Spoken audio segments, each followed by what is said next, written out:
میرے نبی چاہتے تھے میرا چچا ابو طالب کلمہ پڑھ لے، منتیں کی میرے نبی نے، چاچا میرے کانے کلمہ پڑھ لے، میں کل قیامت کے دن تیری شفاعت کروں گا۔ 2 مہینے دیے نہیں، ممبر پہ کھڑے ہوتے تھے چٹوں کا ڈھیر لگ جاتا ہے، گھوڑا کہاں لکھا ہے، ماتم کہاں لکھا ہے، کڑی پہننا کہاں لکھا ہے، یہ سارے سوالات آپ نے کیے، ہم نے فراق دلی سے جواب دیے۔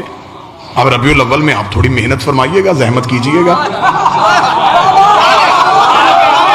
آپ ہمیں صرف اتنا بتا دیجئے بی بی حلیمہ کا مذہب کیا تھا، کس کا کلمہ پڑھتی تھی؟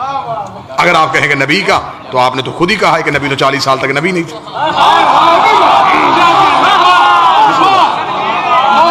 اچھا 40 سال تک نبی نہیں تھے، جب نبی خود نبی نہیں تھے تو اس نے کس کا کلمہ پڑھا؟ اگر آپ کہیں اس نے نبی کا کلمہ نہیں پڑھا تو پھر بھی نبی کو دودھ پلا دیا، تو پھر میں فوراً قرآن کی آیت مولوی کے گلے میں پھندا بنا کے ڈال دوں گا۔ اللہ قرآن میں کہتا ہے وَحَرَّمْنَا عَلَيْهِ الْمَرَاضِعَ، ہم نے حرام کر دیا تھا دائیوں کا دودھ موسیٰ پہ، شرم کر، موسیٰ نوکر ہے، یہ سردار ہے، موسیٰ رعیت ہے، یہ آقا ہے۔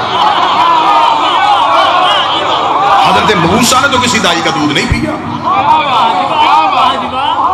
یہ تراشے گئے کردار تھے، یہ آل محمد کے خلاف کردار بنائے گئے، کیونکہ اگر لکھ دیتے کہ حلیمہ نے نہیں پالا تو پھر بتانا پڑتا کس نے پالا۔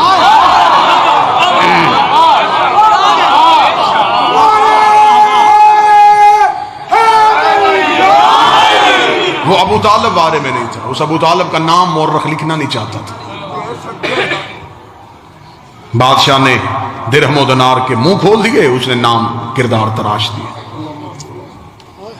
چل ٹھیک ہے، تو نے جہاں جہاں تاریخ سے حضرت ابو طالب کے کردار کو فراموش کیا ہے، صرف اتنا بتا ہمارا نبی رہا کس کے گھر میں؟ حضرت ابو طالب۔ چل یہ بھی چھوڑ دے مولوی صاحب، ایک بات آسان، ربیع الاول میں یہ سوالات آپ کیجئے گا، آپ ہمیں صرف اتنا بتائیں اسلام کی پہلی دعوت کس کے گھر ہوئی تھی؟ اب لاہور انصاف کرے، اگر حق بنے تو پھر بولیے۔ یہ اسلام کی پہلی دعوت دعوت ذوالشیرہ کس کے گھر میں ہوئی تھی؟ کہتے جی حضرت ابو طالب کے گھر میں۔ اچھا ابو طالب کا گھر کہاں تھا؟ مکہ میں۔ اللہ کا اپنا گھر کہاں تھا؟ مکہ میں۔ تو جب اللہ کا اپنا گھر تھا تو بات ابو طالب کے گھر میں کیوں ہوئی ہے؟ جب اللہ کی اپنی حویلی تھی تو بات ابو طالب کے گھر میں کیوں ہوئی؟ اللہ کو نہیں چاہیے تھا اللہ کہہ دیتا میرا محمد اس نے میرا کلمہ ہی نہیں پڑھنا، اس کا احسان لینے کی ضرورت کیا ہے؟ اسلام کی دعوت ہے اللہ کے گھر میں ہونی چاہیے، لا الہ کی بات ہے خدا کے گھر میں ہونی چاہیے، محمد رسول اللہ کی بات ہے خدا کے گھر میں ہونی چاہیے۔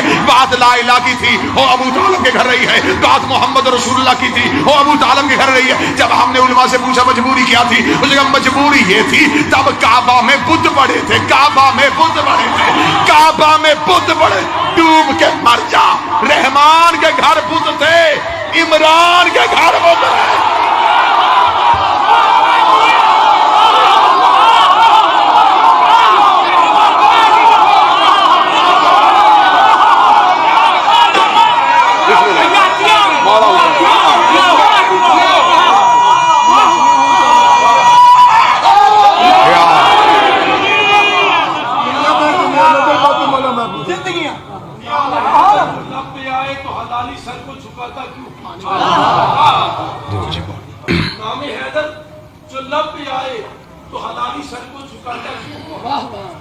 چبھن سی اٹھتی ہے میرے دل میں، یہ میرے دل کو جلاتا کیوں؟ علی کا دشمن حرامی ہوگا، علی کا دشمن حرامی ہوگا۔ اے پاک محمد نے خود بتایا، اے لال میرے یہ میری غلطی تو ہر کسی کو بتاتا کیوں؟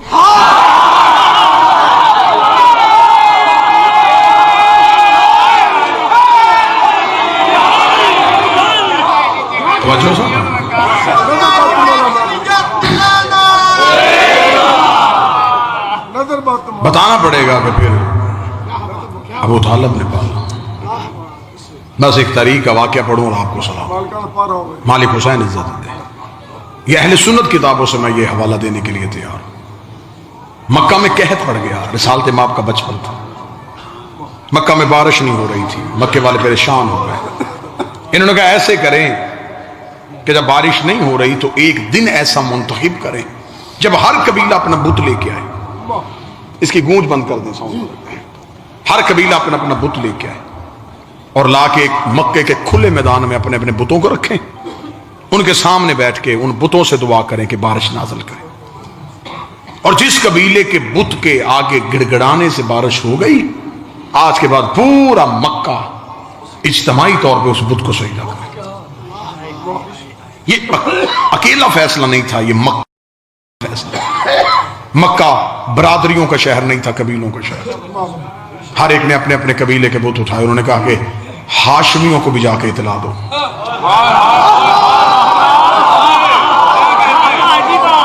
کہ ہم نے تو اپنے بت خانہ کعبہ کی دیوار پہ بھی لٹکائے، ہاشمیوں نے تو آج تک نہیں بتایا کہ ان کا بت کون سا. لہذا ہاشمیوں سے جا کے پوچھیں. مکہ کے 3 سردار اکٹھے ہوئے اور آئے.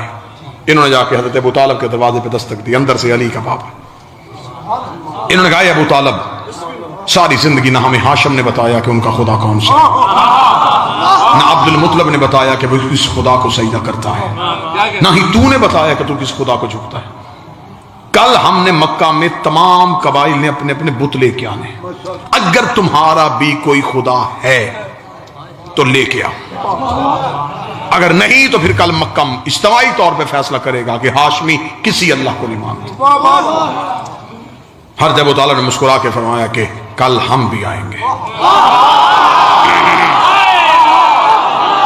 کل کے اجتماع میں ہم بھی شرکت کریں گے. مکے والوں میں یہ خبر بجلی کی طرح پھیل گئی. ابو طالب بھی آئے گا؟ کسے لے کے آئے گا؟ ان کا بت کیسا ہوگا؟ کسی کا سونے کا، کسی کا چاندی کا. یہ ہاشمی کیسا بت رکھتے ہوں گے؟ اچھا ان کے پاس بھی کوئی بت ہے؟ مکے والوں نے اس میدان کا جہاں انتخاب کیا تھا اپنے اپنے بت سجا دیے. سارے بیٹھ گئے اور نظریں ہیں ابو طالب کے گھر.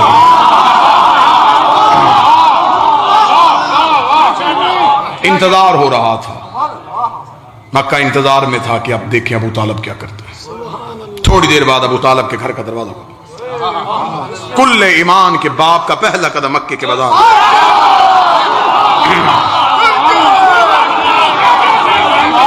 لوگ اپنے پنجوں پہ کھڑے ہوئے دیکھنے کے لیے. میں بالکل تاریخ پڑھ رہا ہوں، کتابیں کہتی ہیں کیا تھا. ابو طالب نے کاندھے میں 5 سال کے محمد کو بٹھایا.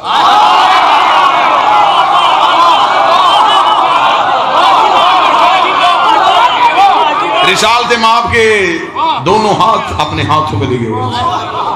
آج ابو طالب کے چلنے کا انداز بڑا نرالا ہے. آج ابو طالب ٹہل کے جرت کے ساتھ چل رہے تھے. کتابیں کہتی ہیں کہ ان کے قریب سے گزرتے ہوئے حضرت ابو طالب مکے کی سب سے اونچی چوٹی پہ چلے گئے. کتاب کے جملے بالکل ایسے ہی ہیں. میں نے کہا آج اتنی اونچی چوٹی پہ چلا گیا تھا حضرت عمران کہ مکہ میں گھر کے صحن میں بیٹھی ہوئی کافروں کی عورتوں کی گود میں لیٹے ہوئے بچے بھی ابو طالب کا چہرہ دیکھ رہے تھے.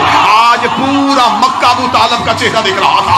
آج صرف میدان والے نہیں، گھروں میں بیٹھے ہوئے بھی حضرت ابو طالب کا چہرہ دیکھ رہے تھے. انہوں نے کہا ابو طالب، ہم نے کہا تو اپنے خدا کو لے کے آ، تو اپنے بھتیجے کو لے کے آ گیا ہے. کیا تو اپنے بھتیجے کی عبادت کرتا ہے؟ ابو طالب نے کہا خداؤں کو کیوں اکٹھا کیا ہے؟ بارش کے لیے. حضرت ابو طالب نے نبی کے دونوں ہاتھوں کو پکڑ کے آسمان کی طرف اٹھایا. میرے اللہ تجھے ان ہاتھوں کا واسطہ، آسمان سے بارش نازل کر. ادھر آسمان سے بدلی اٹھی، مکے میں بارش ہونی شروع ہوئی. رسالت کے چہرے پہ مسکراہٹ آئی. خدا نے کہا محمد بچپن میں احسان یاد کر لینا، آج اس نے تجھے بلندی پہ کھڑا کر کے تیری رسالت کا اعلان کیا ہے. کل پلانوں کا منبر بنا کے علی کی پلایا.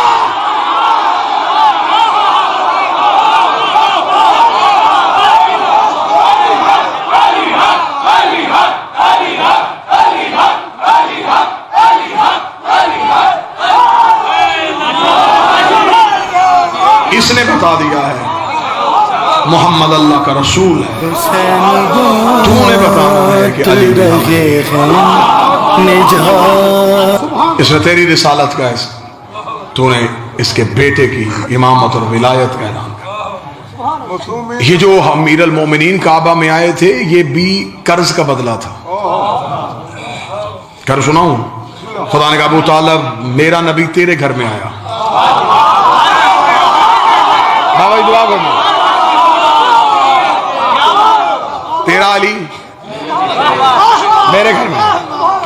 ابو طالب تو میرے بیٹے کا نام محمد رکھا، میں تیرے بیٹے کا نام علی رکھوں.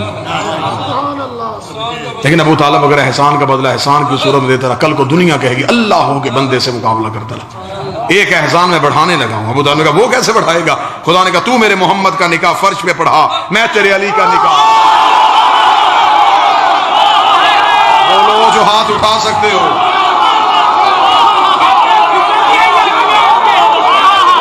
تو نکاح فرش پہ پڑھا.